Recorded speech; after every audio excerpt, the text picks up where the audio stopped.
Ada satu perdebatan yang mungkin hari ini masih tetap panas. Betapapun perdebatan ini sebetulnya tidak perlu dilanjutkan karena memang masing-masing memiliki pendapat yang kuat. Terkait dengan apakah bumi itu datar atau bulat. Tentang permasalahan ini, baik mereka yang berpendapat bumi datar ataupun bumi bulat memiliki kekuatan-kekuatan yang rasional, artinya bisa reasonable ya, bisa difahami lah. Namun ada sesuatu yang menarik yang mungkin ini bisa kita coba jadikan sebagai satu referensi juga terkait dengan polemik ini, yaitu pendekatan bahasa Al-Quran atau istilah lain logika Al-Quran ya. Mungkin lebih tepat bahasa Al-Quran ya, yaitu firman Allah yang terdapat di dalam Quran surat Al-Baqarah ayat ke-21-22, yang sebetulnya yang harus kita pahami dari dua ayat ini yang paling penting adalah tauhidnya. Tapi betapapun demikian, ada satu isyarat yang perlu kita coba camkan, bagus untuk kita renungkan, sehingga mudah-mudahan ini menjadi satu titik terang untuk bisa menggabungkan dua hal tadi, ya, sehingga tidak terjadi pertentangan. Ya, betapapun memang memiliki pendapat yang berbeda.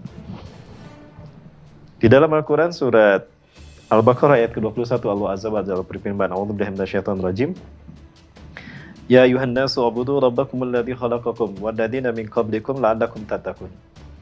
Yang disuruh di sini adalah manusia secara umum. Allah tidak menyuruh orang beriman, Allah tidak menyuruh orang kafir, sama orang berumur. Semua manusia umum.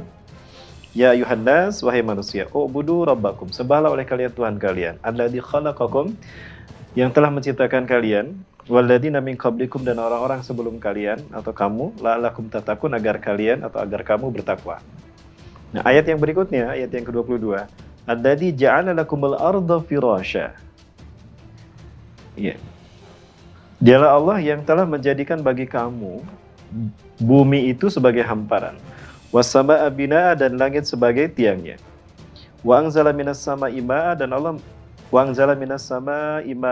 dan Allah telah menurunkan dari langit itu air. Fa akhraja bihi minas samarati rizqan lakum. Kemudian Allah mengeluarkan dengan air tadi buah-buahan sebagai rezeki bagi kalian. Fala taj'alu lillahi andada. Nah, kembali Allah Azza wa Jalla mengatakan fala taj'alu lillahi andada. Maka jangan kau jadikan selain bagi Allah tandingan. Wa antum ta'lamun, sedangkan kalian tahu bahwa itu adalah syirik, dan syirik itu Allah haramkan. Yang menarik di sini ada kalimat alladzi ja'ala lakumul arda firasya. Dialah Allah yang telah menjadikan bagi kamu, hai manusia, yang ayat yang tadi, ya ayuhan nas. Alladzi ja'ala lakumul arda, dialah Allah yang telah menjadikan bagimu. Ini bukan bagi malaikat yang ada di atas sana, bukan bagi jin yang entah di mana ya, di alam gaib sana. Tapi bagi kalian manusia yang hidup di muka bumi, Allah jadikan bagi kalian, hai manusia yang hidup di muka bumi, bumi itu sebagai hamparan. Nah, kalimat lakum di sini, alladzi ja'ala lakumul arda firasya, lakumnya jangan ditinggalkan. Bahwa bumi ini sebagai hamparan bagi manusia. Lalu malaikat yang ada di atas sana, apakah tetap melihat bumi sebagai hamparan? Apakah bagi bangsa jin yang juga hidup tinggal di langit-langit sana, maksudnya di planet mana gitu ya, apakah itu juga terlihat bumi sebagai hamparan? Sepertinya tidak. Ya. Maka sekali lagi, karena kita makhluknya kecil, bumi luas, maka seolah-olah bumi ini datar. Tapi kalau coba kita naik, mungkin ada sesuatu yang bisa menjadi membuat pikiran kita berubah. Apalagi dengan logika Al-Quran ini, dengan bahasa Al-Quran ini, bahwa bumi hamparan itu adalah bagi kita. Ya, bukan bagi malaikat yang ada di atas sana, dan juga bukan bagi bangsa jin yang ada di atas kita juga. Atau bahkan bagi Allah, apakah di hadapan Allah bumi juga sebagai hamparan? Saya kira itu sudah terjawab dengan kalimat alladzi ja'ala lakumul arda firasya. Dialah Allah yang telah menjadikan bagi kamu, hai manusia, bumi itu sebagai hamparan, bukan bagi malaikat dan bukan bagi bangsa jin. Ada satu nas hadis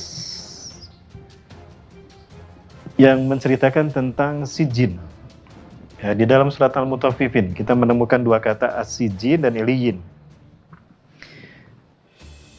Terkait dengan iliyin adalah tempat di mana Allah menyimpan roh orang-orang beriman, ya, di bawah arsy-Nya, di tempat yang bernama iliyin. Sementara sijin, Rasulullah SAW pernah ditanya, "Wa ma huwa sijin ya Rasulullah?" Apakah itu sijin wahai Rasulullah SAW? Rasulullah SAW menjawab, "As-sijin makanun dayyikun fil ardis sabi'ah." Sijin adalah satu tempat di lapisan bumi yang ketujuh. Ya. Di lapisan bumi yang ketujuh yang paling sempit. Artinya lapisan inti yang paling kecil. Apalagi kalau bukan magma. Ya. Dan inilah yang paling sempit dan ini dikatakan panas. Dan sijin diceritakan adalah tempat di mana Allah menyimpan arwahnya orang-orang kafir, orang-orang yang ahli neraka. Jadi sijin ini adalah lapisan yang tersempit, artinya lapisan inti bumi. Nah, kemudian Rasulullah SAW menyebutkan wa ma a'la ausa, wa ma fawqaha ausa, wa ma fawqaha ausa, wa ma fawqaha ausa. Sesuatu yang ada di atasnya lebih luas lagi, sesuatu yang di atasnya lebih luas lagi, sesuatu yang di atasnya lebih luas lagi. Itu sampai 6 kali. Artinya, di atas sijin ini ada lapisan lain yang lebih luas lagi. Di atas itu ada lapisannya yang lebih luas lagi. Nah, kalau berdasarkan hadis tadi, itu gambarannya datar apa bulat. Nah, ini sebagai satu perenungan buat kita. Dan saya tidak menyimpulkan bahwa bumi itu datar atau bumi itu bulat. Atau berdasarkan ini, penjelasan tersebut, saya cenderung mengatakan bumi bulat. Ya, wallahu a'lam bishawab. Ya, yang jelas, ini adalah bahasa Al-Quran dan bahasa hadis yang mudah-mudahan bisa menjadi referensi bagi kita sehingga kita tidak cenderung hanya mengandalkan logika kita. Tetapi yang terpenting dari itu semua adalah Allah sebagai Tuhan pencipta itu semua. Dan ketakwaan kita kepadanya, ya, dengan beribadah kepadanya dan hanya memurnikan tauhid kita, ibadah kita hanya untuk Allah SWT. Semoga bermanfaat. Assalamualaikum warahmatullahi wabarakatuh.